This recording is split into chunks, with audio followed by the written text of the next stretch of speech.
Hi, I'm Dr. Greg Stern, Stern Chiropractic, helping you and your kids maximize your health, performance, and quality of life naturally.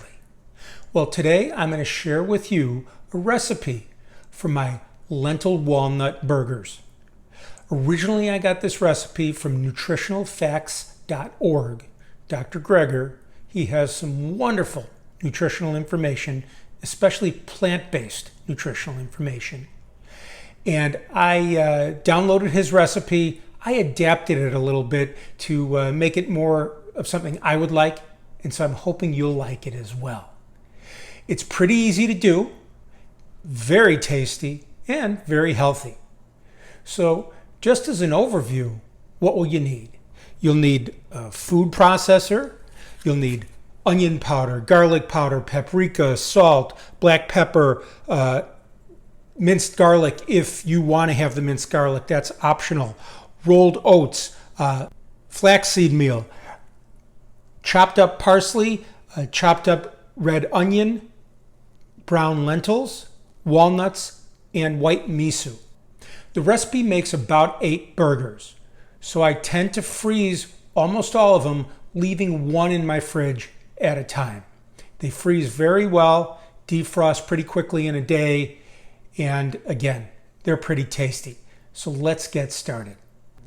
Now, as always, I've included a link below to download today's recipe, as well as a link back to my newsletter page at www.sternchiro.com, where you can find a whole bunch more recipes, as well as 25 years of health and wellness newsletters that I know you'll love. So now what we're going to do is we're going to add the onions,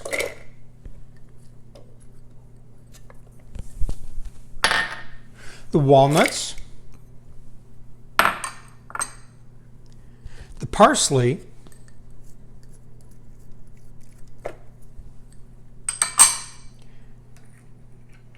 all the spices you saw a minute ago,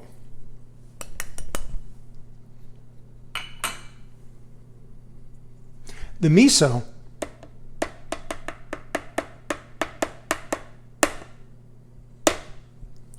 and the flaxseed was mixed 1 tablespoon of flax with 2 tablespoons of water. It kind of makes a little bit of a paste. This actually is used to bind the burgers.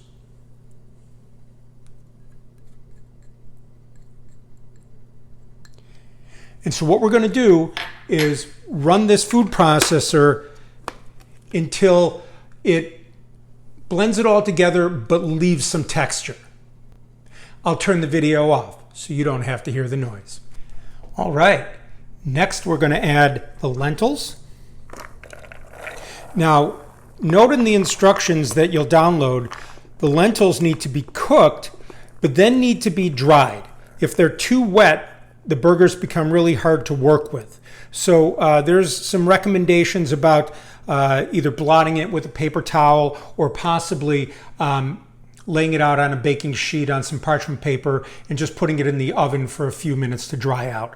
I like the oven method. That's what I did this time. The garlic will go in here. And lastly, but not least, the oats. And we're going to blend again, trying to leave some texture. Alrighty, well, we're just about there. So I've pulsed it again. Now, when doing it at home, I do find using the pulse works a little bit better than just one of the speeds for food processing. The last thing you want to do is you want to kind of get in here and kind of smush it together. Just make sure it's going to pack together so you can make the burgers. It couldn't be easier. It's just a matter of dividing it up into about the patty size that you'd like. Again, 1/8 of the mixture is typically what a patty would be. And as you can see, it combines very nicely. So there we go. That's our lentil walnut burger. I throw them on the grill for about 3 to 3.5 minutes aside, and they are perfect and ready to go. Well, I hope you try this recipe at home. I hope you love it. Please share it with your friends, your family, your coworkers. Give them our information. Let them enjoy it as well. I look forward to seeing you next month. Make sure, again, to go to www.sternchiro.com. Check out our newsletter archive, as well as all the information on the website. You have a wonderful month. Peace.